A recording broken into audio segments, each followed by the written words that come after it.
Hello students, आप लोगों का इस नए वीडियो में स्वागत है।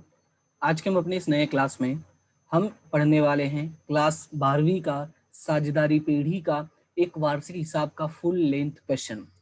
अगर आपने इसके पहले बेसिक्स की चीज़ें ना पढ़ी हो तो उसका लिंक आपको डिस्क्रिप्शन में मिल जाएगा। पहले सारे बेसिक्स की चीज़ें कवर कर लें। बेसिक्स की चीज़ों में क्या क्या चीज़ें मैंने सिखाई हैं, मैंने सभी का फॉर्मेट सिखाया है। लाभानी खाता, व्यापार खाता, लाभानी खाता, लाभानी वितरण खाता, पूंजी खाता, चालू खाता और आर्थिक चिट्ठा, इन सभी का पहले मैंने फॉर्मेट सिखाया है। साथ ही साथ ऐसे कुछ समायोजन जो इम्पोर्टेंट है वो सारी चीज़ें मैंने सिखाई हैं। देखो, मेन कैसा है कि जो हमारी एग्जाम्स होती हैं, राइट, देखो हमारी बुक में या हमारा जो पेपर सॉल्यूशंस आते हैं या अलग अलग तरह की चीज़ें आती हैं हमारे पास अवेलेबल होते हैं प्रैक्टिस करने के लिए, उनमें और एग्ज़ाम में एक यही डिफरेंस होता है कि एग्ज़ाम में जो चीज़ें होती हैं वो बहुत ही कॉमन सेंस वाली होती हैं, लेकिन हमारा दिमाग कैसे काम करता है कि हम आसान चीज़ों को भी बहुत ही मुश्किल में बना के रख देते हैं, बहुत कठिन समझने लगते हैं और वहाँ पे कन्फ्यूजन क्रिएट होता है।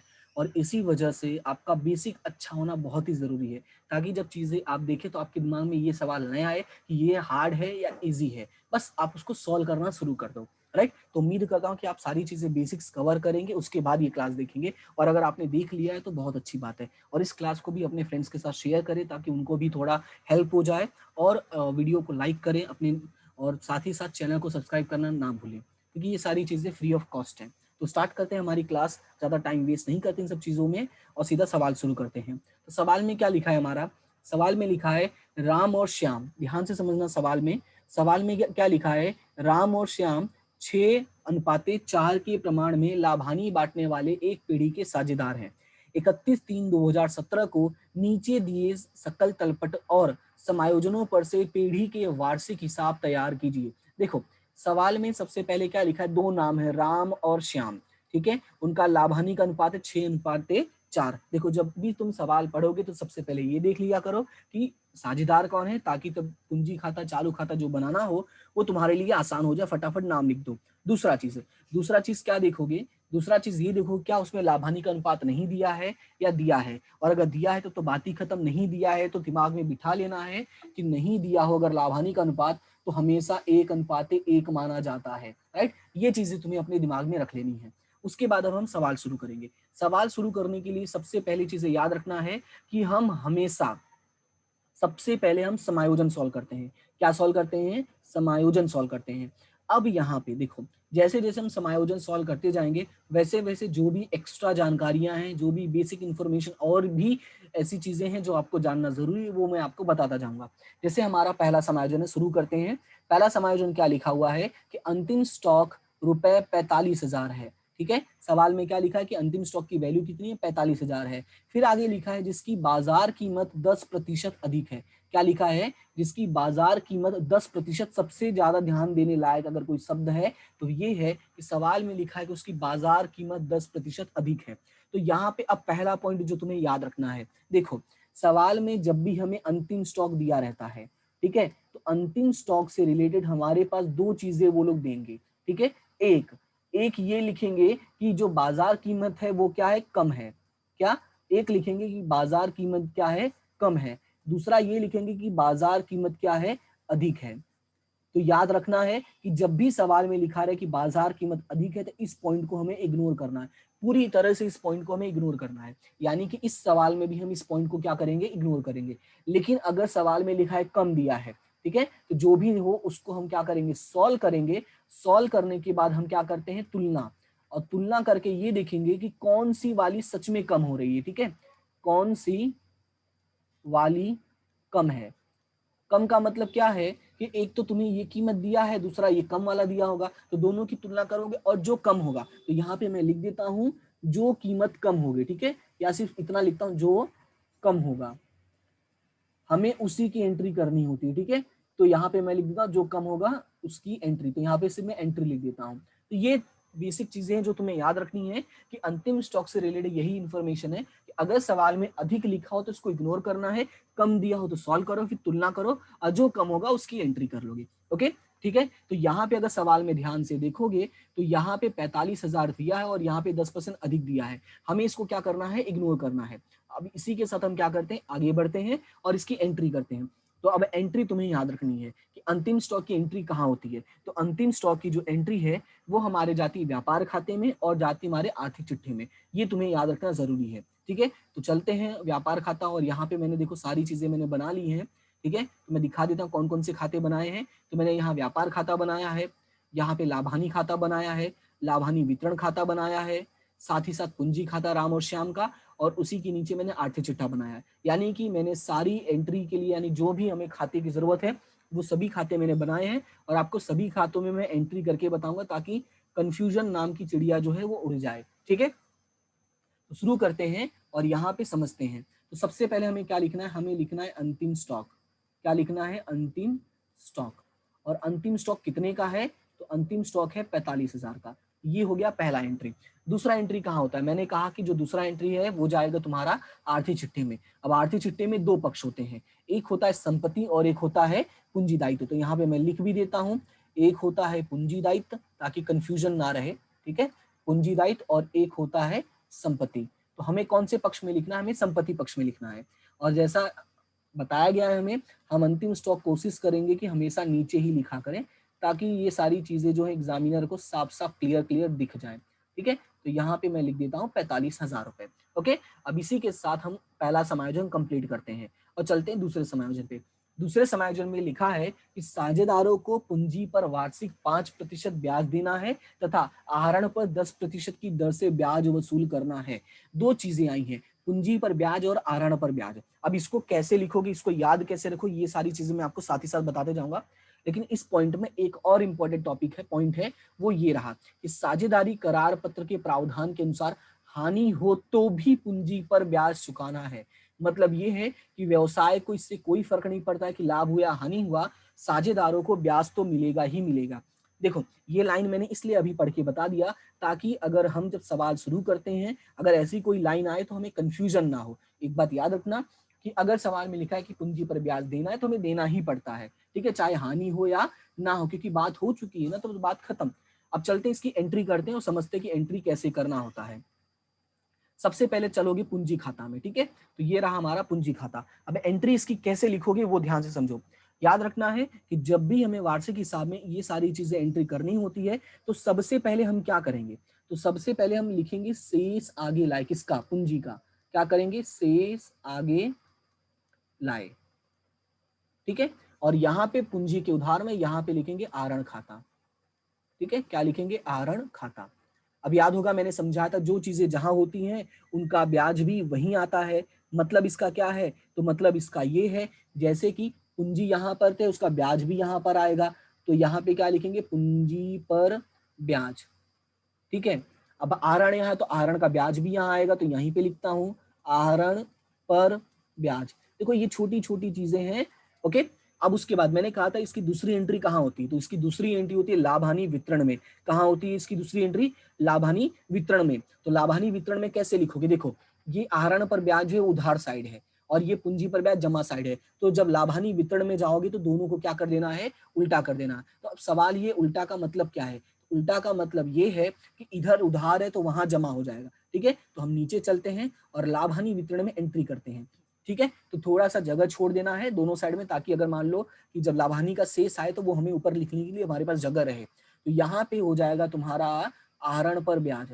ठीक है, वहां पे उधार था तो यहाँ पे क्या हो जाएगा, जमा। तो यहाँ पे क्या लिखोगे, आहरण पर ब्याज, और पूंजी का ब्याज वहां जमा था तो यहाँ पे क्या हो जाएगा, उधार हो जाएगा, पूंजी पर ब्याज। ठीक है, यहाँ पे नाम लिख देना क्योंकि यहाँ पे दो कॉलम नहीं है। तो राम और श्याम, यहाँ पे भी सेम राम और श्याम, और दोनों की रकम हमें लिखनी है। ठीक है, अब बात करते हैं इसकी गणना की, रकम कैसे होगा। तो रकम के लिए हमारे पास सवाल में हम सबसे पहले वापस चलते हैं, थोड़ा साइड में ही तो है, ज्यादा ऊपर कहीं जाना नहीं है। कितना है, पूंजी पर 5% ब्याज देना है और आहरण पर हमें कितना देना है, 10% ब्याज देना है। ठीक है, ये हमें कंफर्म करना है। और रकम कितना दिया है, 80,000, 70,000, 18,000 और 16,000। तो सबसे पहले चलते हैं यहाँ पे हम रकम लिख लेते हैं। ठीक है, तो हम लोग यहाँ पे चलेंगे और रकम लिखेंगे। तो यहाँ पे देखो राम के कॉलम में चला जाएगा 80,000, यहाँ पे चला जाएगा 70,000। ठीक है, पहले हम शेष लिख लेते हैं। और आहरण का कितना दिया हुआ है, तो आहरण का यहाँ पे दिया हुआ है 18,000 और यहाँ पे दिया हुआ है 16,000।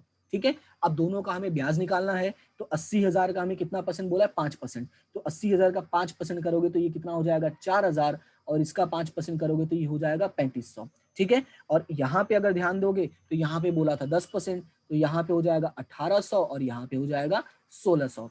अब बस हमें चलना है, दोनों की रकम हमें कॉपी पेस्ट कर देनी है। तो यहाँ पे आहरण पर ब्याज आएगा, तो आहरण पर ब्याज में 1800 और 1600 टोटल करोगे तो हो जाएगा 3400।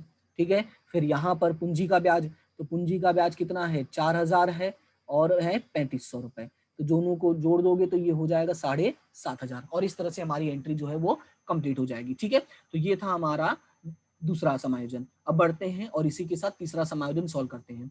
तीसरे समायोजन में क्या लिखा है कि यंत्र पर 10% और फर्नीचर पर 5% की दर से घिसाई गिनो। तीसरा समायोजन जो है हमारा ये बोला कि हमें घिसाई निकालनी है। तो घिसाई निकालने के लिए पहले हम चीजें ढूंढते हैं, यंत्र और फर्नीचर। ठीक है। तो यंत्र और फर्नीचर अगर ढूंढने जाते हैं तो यहाँ पे अगर तुम ध्यान दोगे तो लिखा है ऑफिस यंत्र। क्या लिखा है, ऑफिस यंत्र, और साथ ही साथ यहाँ पे लिखा है यंत्र पर घिसाई। अब सवाल ये है कि जब यंत्र पर घिसाई है तो हम घिसाई कैसे वापस निकालेंगे और इस रकम का क्या करेंगे। तो यहाँ पे एक छोटा सा नोट है जो तुम्हें अपने दिमाग में रखना है, तो यहाँ पे मैं लिख देता हूँ नोट के तौर पे। नोट क्या है वो भी समझ लो। नोट ये है कि जब सकल तलपट में, ठीक है, जब सकल तलपट में घिसाई दिया हो, ध्यान से समझना, जब सकल तलपट में घिसाई दिया हो लेकिन समायोजन में भी घिसाई दिया हो, ठीक है, समायोजन में भी घिसाई दिया हो, यही बात है। ठीक है। अब इसको याद क्या रखना है, इसको करोगे कैसे सॉल्व, तो याद रखना है कि सकल तलपट वाली घिसाई, ठीक है, सकल तलपट वाली घिसाई संपत्ति में जोड़ देंगे।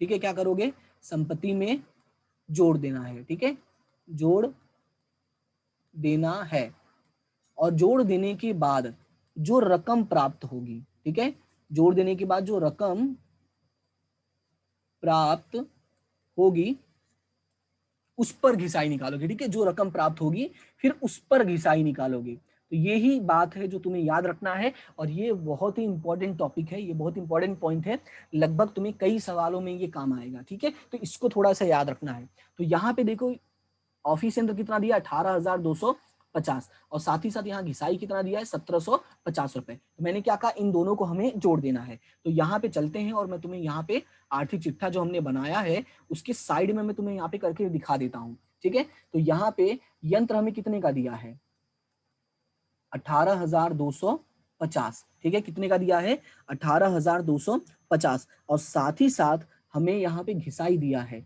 घिसाई कितना दिया हुआ है, 1,750 रुपए। कितना दिया है, 1,750 रुपए। अब हमें करना क्या है, हमें इन दोनों को जोड़ देना है। तो इन दोनों को जब हम जोड़ते हैं तो ये आ जाएगा 20,000 रुपए। इसका मतलब ये हुआ कि जो हमारा ऑफिस यंत्र है, ठीक है, क्या, जो हमारा ऑफिस यंत्र है एक्चुअली वो हो गया कितने का, वो हो गया 20,000 रुपए का। फिर मैंने क्या कहा था, फिर उस पर हमें घिसाई निकालनी है। फिर उस पर घिसाई निकालोगे कितना परसेंट, 10%। तो 20,000 का 10% निकालोगे तो कितना होगा, 2,000 होगा, और यहाँ पे बचेगा कितना, 18,000 रुपए। बात समझ में आए। और इस तरह से हमें एंट्रीज की करनी होती है। अब उसके बाद यहाँ पे लिखना चाहो तो नोट नंबर 1 करके, और यहाँ पे ब्रैकेट में लिख देना नोट नंबर 1। ओके। अब उसके बाद दूसरा चीज कि ये घिसाई की दूसरी एंट्री कहाँ होती है, तो घिसाई की दूसरी एंट्री होती है लाभानी के उधार में। कहाँ होती है, लाभानी के उधार में। तो यहाँ पे मैं लिख देता हूँ, थोड़ा सा और साइड में कर लेता हूँ, और यहाँ पे मैं लिख लेता हूँ घिसाई। ठीक है, ये हमारी हेडिंग हो गई, और इसमें पहले मैं लिखता हूँ ऑफिस यंत्र, और ऑफिस यंत्र की घिसाई कितनी है, तो 2,000 रुपए। ऐसा मैंने क्यों लिखा वो मैं बताता हूँ, क्योंकि सवाल में एक और घिसाई दिया हुआ है। ठीक है, सवाल में यहाँ पे एक और घिसाई दिया हुआ है, और वो लिखा है कि हमें किस पर घिसाई निकालनी है, फर्नीचर पर। तो अब हमें फर्नीचर पर भी घिसाई निकालनी है। तो फर्नीचर की रकम पहले देख लेते हैं कितने का है। तो फर्नीचर की रकम दिया हुआ है 8,000 रुपए। तो चलते हैं हमारे सेम टू सेम वही उसी तरीके से आर्थिक चिट्ठे में चलते हैं, और यहाँ पे लिखेंगे फर्नीचर। ठीक है, यहाँ पे क्या लिखेंगे, फर्नीचर, और रकम कितना लिखेंगे, 8,000 रुपए। ठीक है, और घिसाई कितनी निकालनी है, तो घिसाई निकालनी है 5%। तो यहाँ पे लिखेंगे माइनस और यहाँ पे लिखेंगे घिसाई। कितना परसेंट? 5%। तो 8,000 का 5% करोगे तो कितना होगा? 400 रुपए होगा।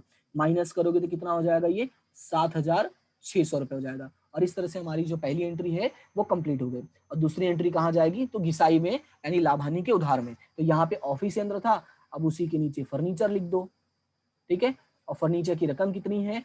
फर्नीचर की रकम है 400 रुपए। अब हमारा काम क्या है? इन दोनों को जोड़ के लिख देना। तो इन दोनों को जोड़ोगे तो ये कितना हो जाएगा? 2400 रुपए हो जाएगा। बात समझ में आया? देखो सारी एंट्री में तुम्हें प्रॉपर लिख के बता रहा हूँ, तुम साथ ही साथ अपने नोटबुक में भी सॉल्व करते रहना ताकि कंफ्यूजन ना हो। सुनते रहो, ईयरफोन लगा लो या ऐसे ही लगा के ऑन करके सुनते रहो और साथ ही साथ सॉल्व करते रहो, ठीक है। क्योंकि ये चीजें ऐसी हैं, ये सवाल ऐसे हैं, जब आप प्रैक्टिस करोगे तभी आपको समझ में आएगा। आपको देख कर हो सकता है एक बार समझ में आ जाए, लेकिन जब खुद से करोगे तो ज्यादा अच्छे समझ में आएगा और वो परमानेंट दिमाग में हो जाता है, ठीक है। तो ये छोटी छोटी चीजें हैं जो तुम्हें याद रखनी है, आगे तुम्हें बहुत काम आएंगी। इसी के साथ अगला पॉइंट है, और अगला पॉइंट हमें दिया है, देनदारों पर 5% डूबत ऋण अनामत का प्रावधान करो। क्या लिखा है? देनदारों पर 5% डूबत ऋण अनामत का प्रावधान करो। तो सबसे पहले हम देख लेते हैं हमारे पास देनदार कितने के हैं। तो देनदार हमारे पास है 45,000 रुपए का, ठीक है। देनदार हमारे पास कितने के हैं? 45,000 रुपए का है। और देनदार कहाँ जाता है? ये हमारा जाता है आर्थिक चिट्ठी में। तो यहाँ पे चलते हैं और ऊपर यहाँ पे क्या लिखते हैं? देनदार। क्या लिखते हैं? देनदार। रकम कितना है हमारा? 45,000 रुपए, ठीक है। अब उसी के नीचे हमें क्या लिखना है? डूबत ऋण अनामत। क्या लिखना है? डूबत ऋण अनामत, ठीक है। डूबत ऋण अनामत कितना परसेंट घिसाई बोला? सॉरी डूबत ऋण अनामत बोला 5%। तो जब 5% निकालोगे तो ये कितना आएगा? तो 45,000 का 5% निकालोगे तो ये आएगा 2,250 रुपए। अब ये माइनस कर दो, तो 2,250 रुपए माइनस करोगे तो यहाँ पे आएगा 42,750 रुपए। ये हो गया हमारा पहला एंट्री। अब सवाल ये है कि दूसरी एंट्री कहाँ होती है? तो दूसरी एंट्री जो है वो जाती है हमारे लाभ हानि के उधार में, ठीक है। लाभ हानि खाते के उधार में। और याद होगा मैंने इसका बताया था पूरा फॉर्मेट, ठीक है। तो याद रखना है हमें कि हम जब भी इसको सॉल्व करेंगे तो इसका पूरा फॉर्मेट हम बना के करेंगे, ठीक है। इस वाले पॉइंट को जब भी सॉल्व करना, पूरा पॉइंट बना के सॉल्व करना। तो पूरा पॉइंट क्या है तो वो मैं लिख के तुम्हें दिखा देता हूँ। याद कैसे रखना है? 2 बार डूबत ऋण, ठीक है। 2 बार डूबत ऋण। यहाँ पे देखो मैंने लिखा डूबत ऋण, फिर एक बार मैंने लिखा डूबत ऋण, फिर उसके बाद 2 बार अनामत। तो यहाँ पे मैंने लिखा डूबत ऋण अनामत, फिर मैंने लिखा डूबत ऋण अनामत। ओके, पहला समायोजन, ठीक है। सॉरी ये इसको मिटा दो और मैं वापस लिखता हूँ। पहला जो है तुम्हारा वो होगा कच्ची तलपट का, ठीक है। क्या होगा? कच्ची तलपट का या सकल तलपट का। और आखिरी जो होगा वो क्या होगा? कच्ची तलपट का या सकल तलपट का। और बीच के दोनों समायोजन, ठीक है। अलग अलग तरीके हैं याद करने के, तुम जैसे याद करना चाहो याद कर सकते हो। मैं ऐसे याद रखा हूँ भाई, पहला और लास्ट में पुराना, बाकी बीच के दोनों नए, ठीक है। और इनको क्या करना है? प्लस करना है। जो आएगा टोटल यहाँ लिखना है, फिर ये वाला हमें माइनस करना है और जो आएगा वो हमें बाहर लिखना है, ठीक है। तो अब इसका हम पूरा फॉर्मेट का रकम ढूंढ के लिख लेते हैं। ओके, तो हमने जो अभी डूबत ऋण अनामत समायोजन सॉल्व किया वो कितना दिया है? वो दिया है 2,250 रुपए। तो वो मैं लिख लेता हूँ, ठीक है। डूबत ऋण अनामत समायोजन। अब देखो डूबत ऋण समायोजन तो है ही नहीं, तो डूबत ऋण नहीं था तो उसको मैं डैश कर देता हूँ। लेकिन क्या डूबत ऋण कच्ची तलपट है? तो चलते हैं उसको देखते हैं। तो डूबत ऋण कहाँ आएगा? उधार में ही आएगा। तो ये रहा, देखो डूबत ऋण इसके ऊपर ही दिया है। यहाँ पे कितना दिया है? 400 रुपए दिया है। तो चल के यहाँ पे 400 रुपए लिख लेता हूँ मैं। तो यहाँ पे डूबत ऋण के सामने यहाँ पे 400 रुपए लिख दो। अब इसका टोटल करोगे तो ये कितना हो जाएगा? 2,650 रुपए हो जाएगा, ठीक है। अब उसके बाद नीचे लिखा है डूबत ऋण अनामत और ब्रैकेट में लिखा है कच्ची तलपट। तो कच्ची तलपट में देखो जमा साइड में क्या दिया है? हाँ दिया है, ये रहा देखो सामने डायरेक्टली दिख जाता है। कितने का दिया है? 700 रुपए का दिया है, ठीक है। तो चलते हैं और इसको यहाँ पे हम 700 रुपए माइनस करते हैं। तो 2,650 में से 700 रुपए माइनस करोगे तो यहाँ पर आ जाएगा तुम्हारा 1,950 रुपए। कितना आएगा? 1,950 रुपए। और इसी के साथ हमारा जो ये पॉइंट है ये पूरा कंप्लीट हो गया। उसके बाद अगला पॉइंट है अदत्त खर्च। इसमें लिखा है वेतन, फुटकर खर्च और भाड़ा। तीन चीजें दिया है। क्या क्या दिया है? वेतन, फुटकर खर्च और भाड़ा। तो हम चलते हैं तीनों को लिखते हैं। तो सबसे पहले हम क्या लिखेंगे? सबसे पहले हम लिखेंगे वेतन और यहाँ पे लिखेंगे अदत्त। अदत्त का मतलब होता है चुकाना बाकी, ये याद रखना, ठीक है। तो चुकाना बाकी टोटल करके बाहर। फिर उसके बाद अगला क्या दिया हुआ था? तो अगला दिया हुआ था फुटकर खर्च, ठीक है। तो यहाँ पे चलते हैं, लिखते हैं फुटकर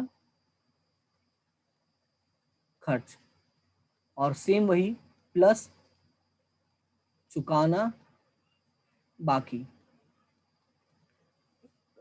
टोटल करके बाहर। फिर उसके बाद लास्ट दिया था भाड़ा, सेम वही हमें करना है, चुकाना बाकी, यानी अदद का मतलब क्या होता है, चुकाना बाकी। तो यहाँ पे लिख देते हैं चुकाना बाकी, और सेम वही टोटल करके हमें क्या लिख देना है, बाहर कर देना है। ठीक है, अब ये थोड़ा सा लाइन में बड़ा कर देता हूँ, मुझे लग रहा है जगह कम ना पड़ जाए। ठीक है, अगर जगह कम पड़ जाती है तो मैं थोड़ा बहुत एडजस्ट करके लिख दूंगा। ओके, तो आप लोग थोड़ा समझ जाना, पॉसिबल होगा तो मैं ऊपर लिख दूंगा। हाँ, ये भी सही है, लाभानी खाता मिटा के मैं ऊपर लिख दूंगा, चलेगा। अब हम चलते हैं, देखो सबसे पहले याद रखना है कि जो एंट्री तुम्हें याद हो फटाफट लिख लिया करो। तो चुकाना बाकी का दूसरा असर कहाँ होता है, तो चुकाना बाकी का दूसरा असर होता है आर्थिक चिट्ठे के दायित्व पक्ष में। तो ये रहा हमारा आर्थिक चिट्ठा, ये रहा इसका दायित्व पक्ष। तो यहाँ पे मैं क्या लिखूंगा, चुकाना बाकी, क्या लिखूंगा, चुकाना बाकी, ऐसे हेडिंग लिखो, चुकाना बाकी, और फटाफट तीनों लिख लो। तो तीनों में क्या क्या दिया है पहले वो क्लियर कर लो। तो पहला हमें दिया हुआ था वेतन, ठीक है, तो मैं यहाँ पे लिख देता हूँ वेतन। दूसरा दिया था फुटकर खर्च, फुटकर खर्च, और तीसरा हमें दिया हुआ था भाड़ा। तो मैंने क्या किया, तीनों को ही लिख लिया और रकम इनर कॉलम में लिख के सीधा टोटल में बाहर लिख दूंगा। ओके, अब चलते हैं एंट्री करते हैं। तो एंट्री करने के लिए पहले हमें रकम ढूंढना पड़ेगा एक एक का। तो वेतन कितने का दिया है, तो वेतन ढूंढो। तो ऊपर से अगर शुरू करते हो तो वेतन वेतन वेतन वेतन वेतन वेतन, ये रहा बीमा प्रीमियम के नीचे वेतन दिया है, और वेतन दिया हुआ है 15,000 रुपए। तो यहाँ पे मैं चलता हूँ और वेतन में लिख देता हूँ 15,000 रुपए। उसके बाद चुकाना बाकी कितना है, इसमें चुकाना बाकी है 500 रुपए। तो यहाँ पे मैं लिख देता हूँ 500, तो ये हो जाएगा 15,500 रुपए। ठीक है, उसके बाद अगला अगला हमारा क्या है, फुटकर खर्च। तो फुटकर खर्च, फुटकर खर्च, फुटकर खर्च, ये रहा फर्नीचर के नीचे रकम कितना दिया हुआ है, 1500 रुपए। और उसके बाद फुटकर खर्च यहाँ पे 150 रुपए। ठीक है, तो यहाँ पे हम फुटकर खर्च लिख देते हैं, रकम कितना है 1500 रुपए। तो यहाँ पे फुटकर खर्च का हम 1500, साथ में यहाँ पे 150, और दोनों को जोड़ोगे तो हो जाएगा 1650 रुपए। उसके बाद अगला है भाड़ा। तो भाड़ा भी देखते हैं कहाँ दिया है, तो भाड़ा और कर, यहाँ पे ध्यान से अगर देखोगे तो यहाँ पे लिखा भाड़ा और कर 5,000 रुपए। ठीक है, क्या दिया है, भाड़ा और कर 5,000 रुपए। तो यहाँ पे चलते हैं, भाड़ा और कर में लिख देंगे कितना, 5,000 रुपए। और यहाँ पे चुकाना बाकी में कितना दिया हुआ है, तो चुकाना बाकी में लिखा है 150 रुपए। तो यहाँ पे 5,000 प्लस 150, तो ये कितना हो जाएगा, 5,150। अब इन तीनों का जो दूसरा एंट्री है वो फटाफट यहाँ लिखना है। तो देखो यहाँ पे रकम दिख ही रहा है, वेतन का कितना है 500, ये 150, और ये भी 150। अब हमें क्या करना है, बस इन तीनों का हमें टोटल करना है। तो टोटल करोगे तो कितना आएगा, 800 रुपया, यानी 500 प्लस 150 प्लस 150 कितना हो जाएगा, 800 रुपए। तो इसी के साथ हमारा जो पांचवा समायोजन है वो भी क्या हुआ, कंप्लीट हो गया। देखो पहला, दूसरा, तीसरा, चौथा, पांचवा, एक समायोजन हमने एक एक करके देख लिया। बात करते छठे समायोजन की, तो ये सिर्फ हमें जानकारी दिया है जिसको हमें सॉल्व करने की जरूरत नहीं है। तो इसी के साथ हमारा समायोजन जो है वो कंप्लीट हुआ। अब हमें क्या करना है, अब हमें यहाँ पे देखना है और कॉपी पेस्ट करना है जो बाकी बची एंट्री होती है वो। याद रखना है कि समायोजन सॉल्व करने के बाद हमें सिर्फ बची हुई एंट्री को कॉपी पेस्ट ही करना पड़ता है। हाँ, अगर कोई तारीख आया, कोई एक्स्ट्रा पॉइंट आया तो उसको हमें सॉल्व भी करना होगा, वो मैं चीजें आपको बताऊंगा। ओके, तो हम यहाँ पे शुरू करते हैं। सबसे पहले लिखा है आरण, तो डन, देनदार डन, स्टॉक 1/4/2016। तो ये कौन सा स्टॉक है, ये है प्रारंभिक स्टॉक। तो प्रारंभिक स्टॉक कहाँ जाता है, हमारा जाता है व्यापार खाते के उधार में। तो यहाँ पे हम लिखते हैं प्रारंभिक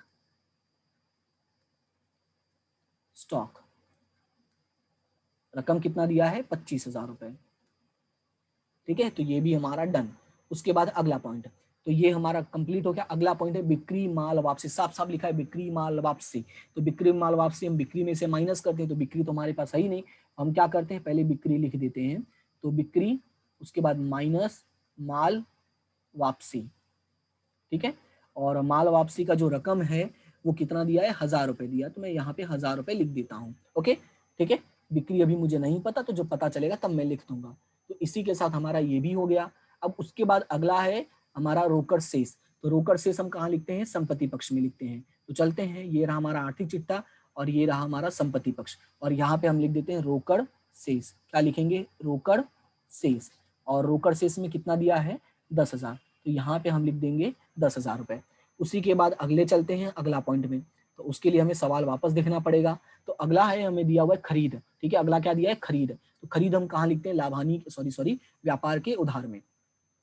तो हमें यहाँ पे चलना है, और यहाँ पे लिखना है खरीद, और रकम कितना दिया है खरीद का, रकम दिया है 60,000 रुपए, तो हम इनर कॉलम में रकम लिख देते हैं 60,000 रुपए। ठीक है, क्लियर है इतना। उसके बाद आगे बढ़ जाते हैं और अगला है दिया बट्टा। ध्यान से देखो सवाल में लिखा है दिया बट्टा। ठीक है, दिया बट्टा का मतलब ये क्या होता है, हमारा खर्च है। तो खर्च है तो हम कहाँ लिखते हैं, लाभानी के उधार में। ठीक है, तो लाभानी के उधार में यहाँ पे मैं देखो जगह दिया है हल्का सा, दिया मतलब बच गया है। ठीक है, तो दिया बट्टा, और रकम कितना है, तो रकम है आपका 500 रुपए। ठीक है, तो यहाँ पे मैं 500 रुपए लिख देता हूँ। ओके, क्लियर है इतना। फिर आगे बढ़ते हैं और अगला क्या है, तो अगला है आपका डूबत ऋण। तो देखो डूबत ऋण तो हमारा ऑलरेडी हो चुका है, तो उसको टिक कर देता हूँ। ऑफिस हो चुका है, यंत्र पर घिसाई हो चुका है, फर्नीचर हो चुका है, फुटकर खर्च हो चुका है। अब अगला पॉइंट है भाड़ा पट्टा का मकान। क्या है अगला पॉइंट, भाड़ा पट्टा का मकान, ब्रैकेट में लिखा है 4 वर्ष के लिए और रकम दिया हुआ 7,000 रुपए। अब इसको सॉल्व कैसे करोगे, तो जब भी भाड़ा पट्टा का मकान आता है तो मैंने बताया था, समायोजन में सॉल्व करके सिखाया था। तो यहाँ पे जगह नहीं है तो मैं नीचे यहाँ पे सॉल्व करके दिखाता हूँ। ठीक है, ये लाइन थोड़ी सी और बड़ी कर देता हूँ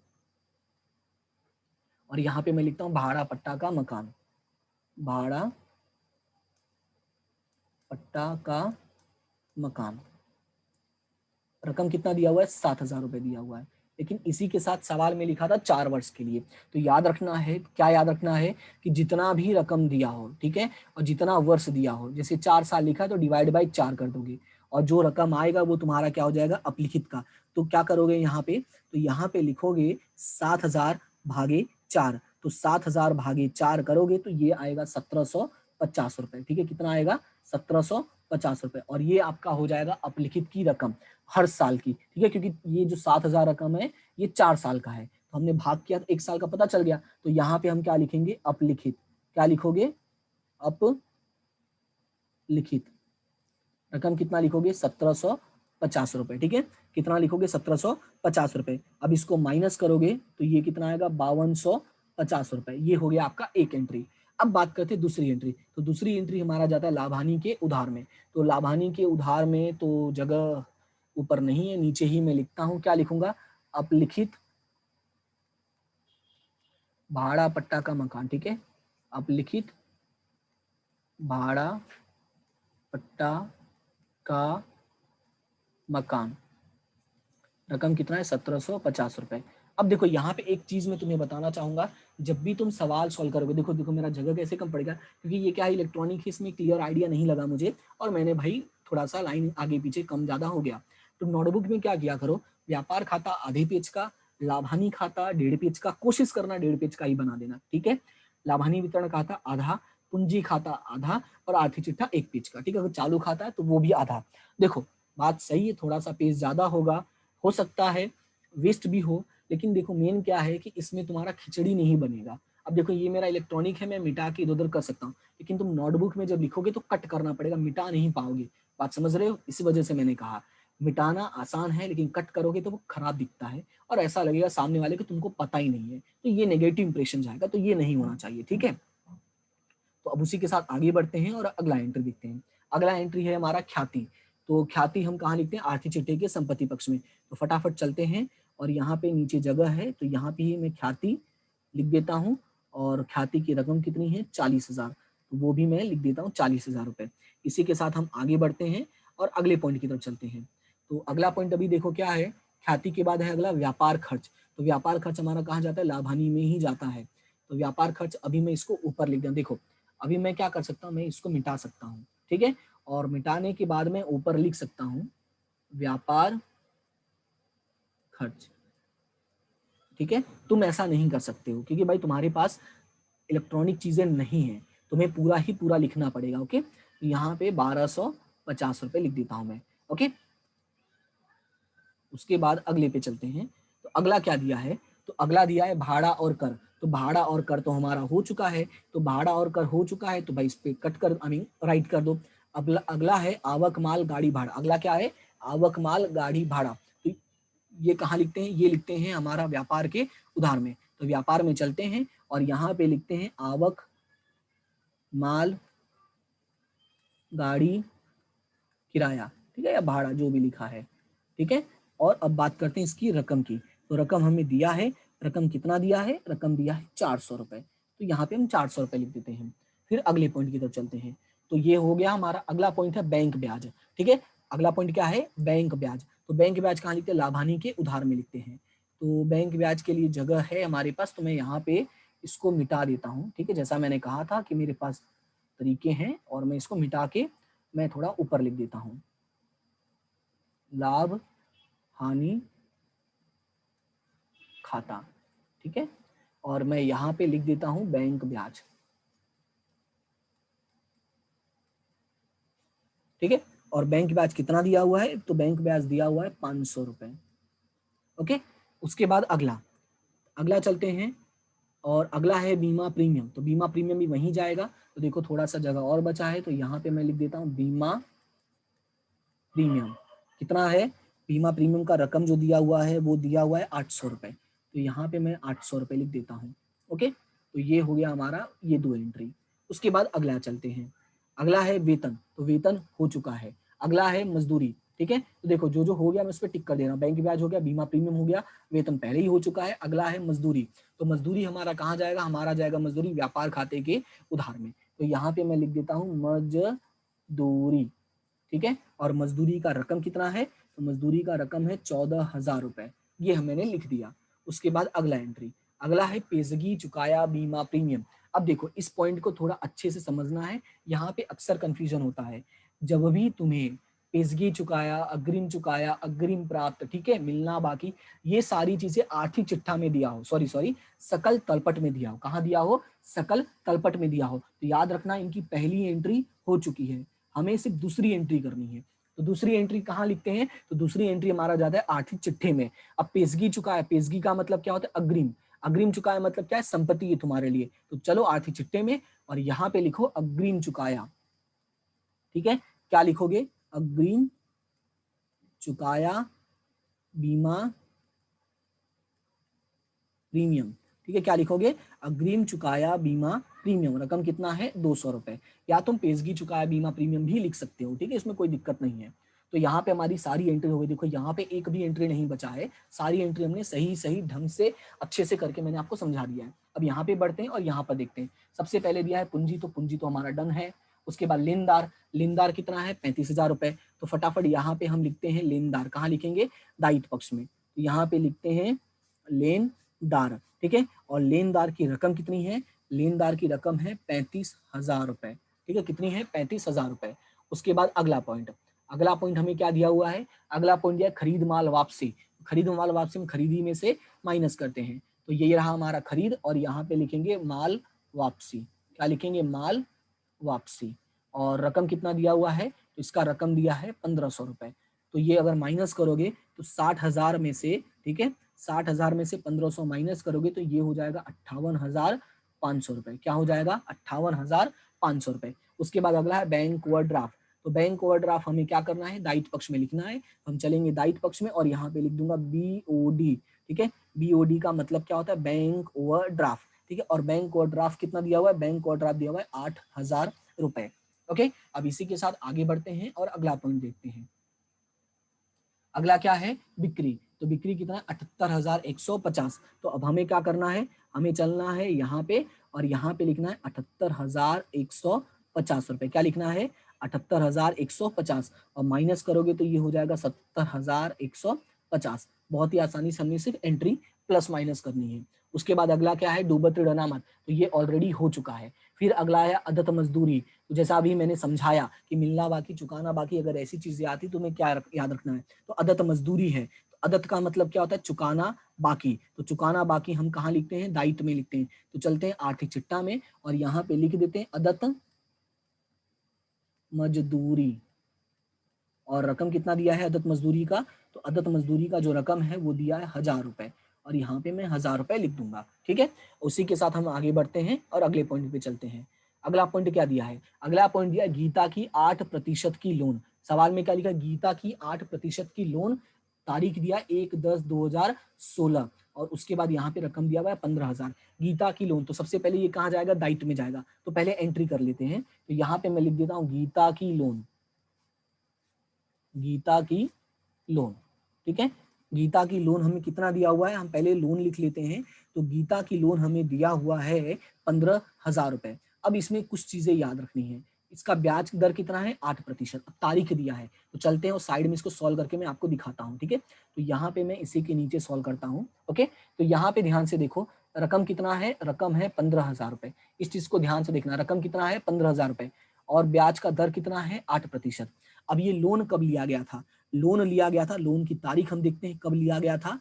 तो ये लोन लिया गया था 1/10/16 को और हमारा अंतिम तारीख है 31/3/17। तो यहाँ पे याद है मैंने ब्याज निकालना सिखाया था, तो मैंने उसमें क्या बताया, जो तारीख दिया पहले वो लिख लो। कौन सी तारीख को लोन लिया था तुमने, 1/10/16, ठीक है। और हमारा खत्म कब होता है 31/3/17। और इस तरह से लिख दो और चेक करो कितने महीने हो रहे हैं। तो 1/10/16 से, ठीक है क्या, 1/10/16 से 31/3/17 कितने महीने हो रहे हैं, तो ये हो जाएगा आपका 6 महीना। कितना हो जाएगा 6 महीना। तो 15,000 का 8% गुणे 6/12। अब इसको अगर सॉल्व करोगे तो 15×8=120 यानी 1200 रुपए गुणे 6/12। तो 6/12 करोगे तो ये हो जाएगा 600 रुपए। तो इस तरह से जो तुम्हारा लोन का ब्याज आया वो कितना आया, 600 रुपए आया। अब देखो लोन का ब्याज कहीं चुकाने का लिखा नहीं था, मतलब चुकाना बाकी है। तो सबसे पहले हम कहाँ लिखेंगे, लाभ हानि के उधार में हम क्या लिखेंगे, यहाँ पे लिखेंगे लोन का ब्याज, ठीक है। तो यहाँ पे मैं लिख देता हूँ लोन का ब्याज। 1 मिनट यार, रुक जाओ, मेरे पास जगह थोड़ा दिखा मुझे, थोड़ी सी जगह दिख गई मुझे और मैं इतने में भी बिठा दूंगा। लोन का ब्याज, ठीक है। अगर लिखना चाहो तो ब्रैकेट में गीता लिख देता हूं ताकि कंफ्यूजन ना रहे। और यहाँ पे रकम 600 रुपए। ओके, कितना हो गया 600 रुपए। अब उसके बाद दूसरा, ये चुकाना बाकी है, तो चुकाना बाकी है तो इसी के नीचे लिख दो चुकाना बाकी, चुकाना बाकी ब्याज, ठीक है। कितना रकम है 600 रुपए और इसी के साथ ये पॉइंट भी खत्म। अब चलते हैं अगले पॉइंट पे। अगला पॉइंट क्या दिया हुआ है, देनी हुंडी। बहुत ज्यादा रकम का है, कितना 200 रुपए। तो एंट्री तो हमें करनी पड़ेगी, चाहे रकम बहुत ज्यादा हो चाहे बहुत कम हो। यहाँ पे लिखते हैं देनी हुंडी और रकम कितना है 200 रुपए। और इसी के साथ हमारा सारा एंट्री जो है, सारा समायोजन खत्म हुआ और सारा सकल तलपड़ का एंट्री भी खत्म हुआ। अब यहाँ पे देखो इस तरह से तुम्हारा जो सवाल है नोटबुक में दिखेगा। देख रहे हो कितना बढ़िया से पूरा भरा भरा दिख रहा है, राइट। कहीं भी देखो कोई प्रॉब्लम नहीं दिख रही है। तो इसी तरह से तुम्हें एंट्री करनी है और इसी तरह से तुम्हें सारी चीजें सॉल्व करनी है। अब हमें करना क्या है, अब हमें बस करना है इनका डिफरेंस निकालना है। तो इसको मैं थोड़ा सही से वापस कर देता हूँ और डिफरेंस निकाल के लिखते हैं। सबसे पहले कौन सा खाता बंद करोगे, तो सबसे पहले बंद करोगे व्यापार खाता, ठीक है। तो व्यापार खाता हमें क्या करना है, सबसे पहले टोटल करना है। तो जमा साइड का टोटल करते हैं, तो 77,150 प्लस 45,000, इसका टोटल आ जाएगा 1,22,150। हमें करना क्या है, 1,22,150 करके डबल लाइन कर देनी, ठीक है। सेम इसी तरह से यहाँ पर भी 1,22,150 और डिफरेंस निकालोगे। तो जब डिफरेंस निकालोगे तो यहाँ पे जो डिफरेंस आएगा वो आएगा 24,250। देखो मैं इसको अलग कलर से यूज कर रहा हूँ और यहाँ पे मैं ब्रैकेट बना देता हूँ ताकि आपको क्लियर दिखाई दे। और यहाँ पे क्या लिखोगे, सकल लाभ। क्या लिखोगे, सकल लाभ, ठीक है। अब इसकी जो एंट्री होती है वो जाएगी तुम्हारा लाभ हानि के जमा में। तो यहाँ पे चलो मैं लिख देता हूँ सकल लाभ कितना, 24,250 रुपए। तो यहाँ पे लिखता हूँ 24,250 रुपए। अब अगला हमारा काम क्या होता है, अगला हमारा काम ये होगा कि हमें डिफरेंस निकालना होता है। तो यहाँ पे देखो बहुत सारी एंट्री और यहाँ पे एक ही एंट्री है। तो इसका तो हमें पता है 24,000 कितना होगा 250 रुपए। अब लेकिन ये नहीं पता कि इधर का टोटल कितना है। तो हम क्या करेंगे, इधर का टोटल करके यहाँ पे ऐसे साइड में लिख लेने, ठीक है। क्या करना है, टोटल करके ऐसे साइड में लिख लेना है और माइनस करना है। ओके, तो जिधर माइनस जो डिफरेंस आएगा उस साइड हमें लिखना होगा। तो यहाँ पे आएगा 24,250 और इसका अगर टोटल करते हो तो इसका आएगा 33,050 रुपए, ठीक है। इसका जो टोटल करोगे वो कितना आएगा, तो यहाँ पे मैं लिख देता हूँ कितना आएगा, 32,050 रुपए आएगा। कितना आएगा, 32,050 रुपए। तो हम यहाँ पे लिख देते हैं 32,050 रुपए और डबल लाइन कर देता हूँ। सेम वही चीजें यहाँ पे 32,050 रुपए। तो डिफरेंस किधर आएगा, तो आपका जो डिफरेंस है वो इस तरफ आएगा क्योंकि यहाँ पे है 24,250 रुपए और डिफरेंस कितना आएगा, तो जो डिफरेंस आएगा वो आएगा 7,800 रुपए। और ये डिफरेंस जो तुम्हारा है ये क्या हो जाएगा, शुद्ध हानि, क्योंकि उधार का टोटल ज्यादा है। उधार का टोटल ज्यादा है मतलब खर्च व्यवसाय में ज्यादा हुआ है। अब शुद्ध हानि कहाँ लिखते हैं, तो लाभ हानि वितरण के उधार में यहाँ पर लिखते हैं शुद्ध हानि। क्या करते हैं, यहाँ पे लिखते हैं शुद्ध हानि।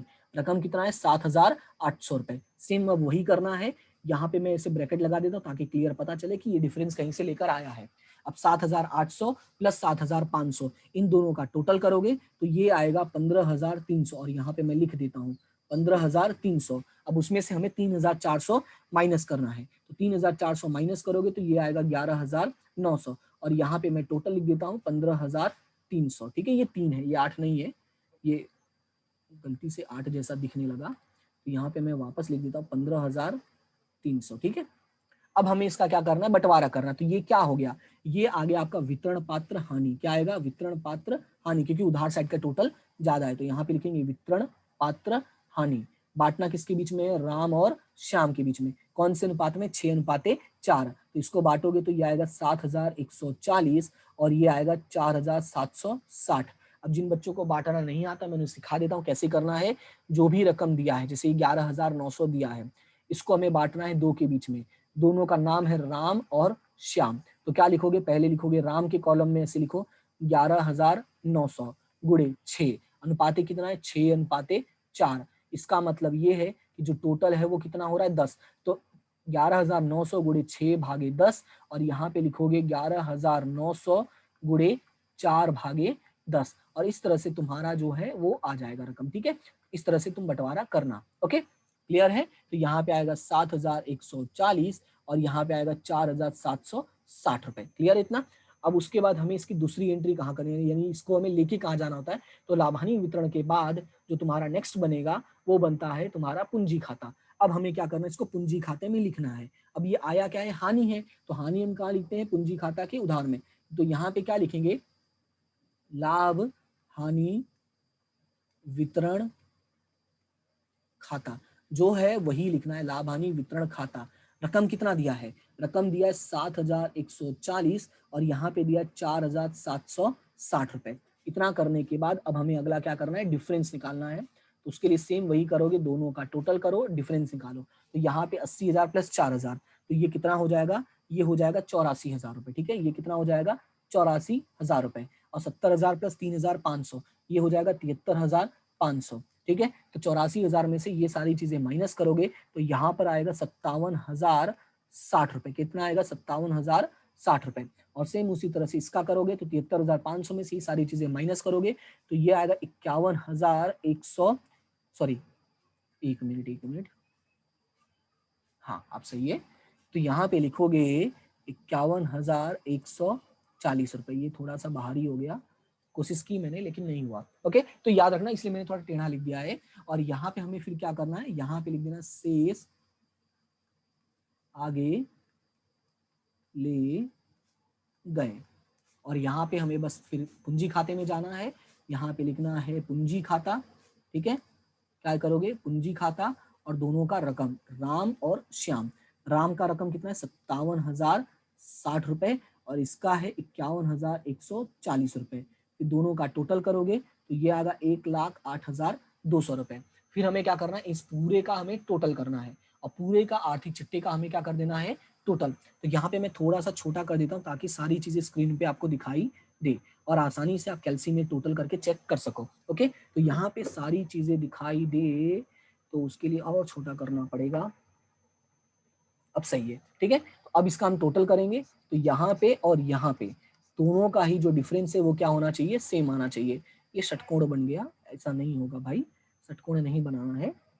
ठीक है, तो हमें टोटल करना है। टोटल करोगे सबसे पहले इस साइड का, तो यहाँ पे जाने दो, कोई बात नहीं, जो बन गया है बनने दो, इसको मैं मिटा ही देता हूँ। ओके, अब यहाँ पे 1,08,200 प्लस 15,000 प्लस 600 प्लस 800 प्लस 35,000। ठीक है, फिर प्लस 8,000 प्लस 1,000 प्लस 200, इसका टोटल करोगे तो ये आएगा 1,68,800 रुपए। सेम उसी तरह से इधर का टोटल करोगे तो ये भी आएगा 1,68,800 रुपए। और इस तरह से हमारा जो आर्थिक चिट्ठा है वो क्या हो गया है, मैच हो गया है। तो उम्मीद करता हूँ कि ये सवाल सबको समझ में आएगा। देखो सारी एंट्री यहाँ पे मैंने की है, सारी चीजें पॉइंट मैंने बोल बोल के समझाया है, थोड़ा टाइम ज्यादा लगा है बट उम्मीद यही है कि जो इसका रिजल्ट हो वो अच्छा हो, इसी वजह से टाइम लगा, कोई बात नहीं। टाइम लगा अच्छी बात है, लेकिन समझ में आ गई तो बहुत अच्छी बात है। ठीक है, तो उम्मीद करता हूँ ये सारी चीजें तुम्हें समझ में आ गई हो, और अगर क्लास समझ में आ गई है तो अपने दोस्तों के साथ भी शेयर करो, चैनल को सब्सक्राइब करो, और वीडियो को जितना हो सके उतना लाइक करो, उतना कमेंट करो, चीजें रिस्पॉन्स करो कि समझ में आ रहा है नहीं आ रहा है, देख रहे हो तो जरूर रिस्पॉन्स करो, अच्छा बुरा चाहे जो भी हो, फीडबैक मिलना जरूरी है। ठीक है, फीडबैक अगर आपका मिलता है तो मुझे भी थोड़ा सा कॉन्फिडेंस मेरा बढ़ेगा, और मैं भी और भी चीजें प्रोवाइड करूंगा। और इसी तरह से हमेशा हंसते रहो, मुस्कुराते रहो, और आगे बढ़ते रहो। हम मिलते हैं अपनी नेक्स्ट क्लास में नेक्स्ट टॉपिक के साथ। तब तक के लिए thank you so much and have a good day, और इसी तरह से हंसते रहना है। ठीक है, thank you so much and have a good day.